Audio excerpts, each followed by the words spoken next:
Hello guys, मैं प्रभाकर मिश्रा पुनः आप सबके बीच में जेटेट 2026 की तैयारी हेतु बाल विकास और शिक्षा शास्त्र के पाठ्यक्रम को लेकर प्रस्तुत हैं। पिछले दिनों हमने शुरू किया था, बाल विकास के बारे में सामान्य जानकारी प्राप्त किए थे। आज हम लोग कुछ और डिटेल से जानेंगे और मिशन जेटेट 2026 को पूरा करना है। हम जानते हैं कि इससे बहुत सारे प्रश्न पूछे जाते हैं, तो इस लेसन को थोड़ा सीरियस होकर हम सबके बीच में कोशिश करेंगे चीजों को सामान्य तरीके से आप सबके बीच में रखें। तो आज का लेसन हमारा है ग्रोथ एंड डेवलपमेंट, वृद्धि एवं विकास। सुनने में तो ऐसा लगता है कि दोनों समान शब्द है। वृद्धि जिसे कहते हैं उसे ही विकास कहते हैं, जिसे विकास कहें उसे ही वृद्धि कहें। लेकिन शिक्षा शास्त्रियों के शोध और उनके सिद्धांत के द्वारा यह स्पष्ट हो जाता है कि वृद्धि और विकास में अंतर है। इसी अंतर को आज हम लोग जानने का प्रयास करेंगे। चलिए तो शुरू करते हैं आज का लेसन वृद्धि और विकास। सबसे पहले इसकी प्रस्तावना को समझने का प्रयास करेंगे। प्रत्येक मनुष्य अपने संपूर्ण जीवन काल में बहुत सारे परिवर्तनों से होकर गुजरता है। एक छोटा बालक एक वयस्क मनुष्य बनता है। इस बीच में बहुत सारे उसके जीवन में परिवर्तन होते हैं, उसके व्यवहार में परिवर्तन होते हैं। जैसे उसके आकार में परिवर्तन, भार में परिवर्तन, आकृति में परिवर्तन, उसकी आदतों में परिवर्तन, व्यवहार, गुण, मानसिक और मनोवैज्ञानिक विशेषताएं इत्यादि में परिवर्तन होता है। इन सारे परिवर्तनों से होकर वह गुजरता है, परंतु उक्त परिवर्तन सभी व्यक्ति में एक समान नहीं होते। परिवर्तन सभी बच्चों में, सभी मनुष्यों में एक समान नहीं होता। सबकी अलग अलग सीखने की क्षमता होती है। इसे हम लोग कहते हैं, सब में एक समान नहीं होता, इसे हम लोग कहते हैं व्यक्तिक भिन्नताएं या इंडिविजुअल डिफरेंसेस। परिवर्तन असंभावी है, परिवर्तन तो होना ही होना है। स्लो लर्नर हो तब भी या फिर काफी तेज गति से सीखने वाले बच्चे हो, परिवर्तन तो होगा ही। जो मानव व्यवहार के लिए उत्तरदायी है या मनुष्य के व्यवहार के लिए उत्तरदायी है, ये परिवर्तन हम जब देखते हैं, जब उस पर अध्ययन करते हैं, तो वह दो शब्दों के रूप में हमारे सामने परिलक्षित होता है, वह है वृद्धि और विकास। आइए हम लोग जानते हैं वृद्धि और विकास है क्या। वृद्धि का स्वरूप बाह्य होता है। वृद्धि हमें दिखाई पड़ता है। यह फिजिकल रूप से, शारीरिक रूप से किसी मनुष्य का, किसी बच्चे का विकास होना वृद्धि कहलाता है, जबकि विकास का स्वरूप आंतरिक और बाह्य दोनों होता है।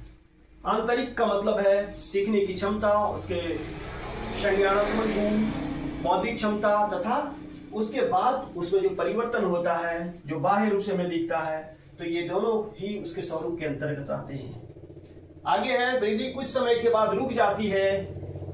वैज्ञानिकों का मानना है कि मनुष्यों की वृद्धि कुछ समय तक शारीरिक वृद्धि रुक जाती है, लेकिन विकास क्या होता है? विकास जीवन पर्यंत चलने वाला है। रिटायर एज में भी लोग सीखते हैं। जीवन में सीखने की कला कभी समाप्त नहीं होती, सीखने की क्षमता कभी समाप्त नहीं होती। कहते हैं कि एक पैर कब्र में भी हो तब भी लोग सीखते हैं। वृद्धि का प्रयोग संकुचित अर्थ में होता है, जबकि विकास का प्रयोग व्यापक अर्थ में होता है। इसे व्यापक अर्थ इसलिए कर सकते हैं क्योंकि इससे मनुष्यों के बौद्धिक क्षमता, मानसिक क्षमता, संज्ञानात्मक क्षमता का विकास हो पाता है। वृद्धि में कोई निश्चित क्रम नहीं होता, जबकि विकास निश्चित क्रम में होता है। वृद्धि की कोई निश्चित दिशा नहीं होती, जबकि विकास की एक निश्चित दिशा होती है, उत्तरोत्तर आगे बढ़ना। वृद्धि को सीधे मापा नहीं जा सकता। नहीं, वृद्धि को सीधे मापा जा सकता है क्योंकि यह शारीरिक विकास है, इसलिए लंबाई में वृद्धि, मोटाई में वृद्धि, भार में वृद्धि को सीधे सीधे माप सकते हैं, लेकिन विकास को मापना संभव नहीं है। इसे कोई भी ऐसा मापन प्रक्रिया नहीं है जिसके द्वारा इसे मापा जाए। इसे मापना बिल्कुल संभव नहीं है। केवल हम इसका अवलोकन के माध्यम से उसके व्यवहार में हुए परिवर्तन के तहत माप सकते हैं। वृद्धि मात्र मात्रात्मक परिवर्तन है, जबकि विकास मात्रात्मक परिवर्तन भी है और गुणात्मक परिवर्तन भी है। वृद्धि संरचनात्मक परिवर्तन भी कहे जाते हैं। इसमें संरचनात्मक परिवर्तन होता है। संरचनात्मक का मतलब संरचना में विकास, संरचना में वृद्धि। जैसे छोटा बालक धीरे धीरे बड़ा होते चला जाता है। यह कैसे होता है? विज्ञान के दृष्टिकोण से देखें तो हम कहते हैं कि कोशिका के विभाजन के कारण भ्रूण से परिवर्तन की प्रक्रिया शुरू होती है और धीरे धीरे वह एक बालक के रूप में, नवजात शिशु से फिर बाल्यावस्था, किशोरावस्था और वयस्क के रूप में परिवर्तित हो जाता है। यह क्यों होता है?